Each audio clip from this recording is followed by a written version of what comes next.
Сәлем достар, бүгін біз аузымыздан дәмі кетпейтін балалық шағымыздың жаңғағын дайындайтын боламыз. Бізге қажет нәрселер: ұн, ас содасы, қант, жұмыртқа, тұз, лимон шырымы және сары май. Бөлме температурасындағы сары майымызға қантымызды қосып, жұмыртқамызды қосып, шым-шым тұзымызды салып, 1-2 минуттай миксерлейміз. Ас содасын аздаған лимон шырынымен гасит етіп, сары майымызға құйып, жақсылап араластырамыз.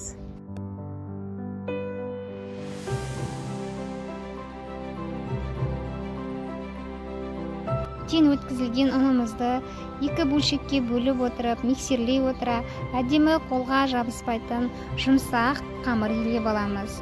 Иленген қамырымызды полиэтилен пакетке салып, жарты сағатқа тоңазытқышқа жібереміз.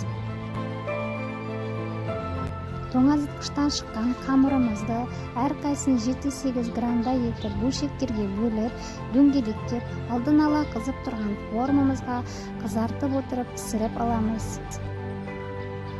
Өздеріңіз көріп тұрғандай, біздің жаңғақтарымыз тістегенде тіс сындыратындай қап-қатты жаңғақ емес, тістегенде үгітіліп тұратын күтірлек жаңғақтар дайын болады. Дайын болған жаңғақтардың жан-жағындағы артық печеньелерін пышақтың көмегімен жонып алып тастаймыз.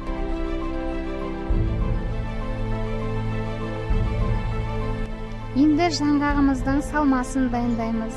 Бөлме температурасындағы сары майымызды ағарғанша миксерлейміз. Артынша қоюлатылған сүтімізді салып, одан кейін ұсақталып туралған жаңғағымызды, әлгі печеньеміздің жан-жағынан турап алған үгітінділерді бәрін бірге қосып, осы салмамызға салып, жақсылап араластырып аламыз.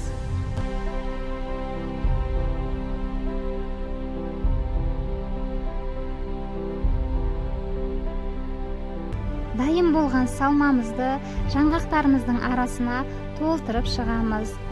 Толтырып шыққаннан кейін әр жаңғақтарымызды бір-біріне біріктіреміз.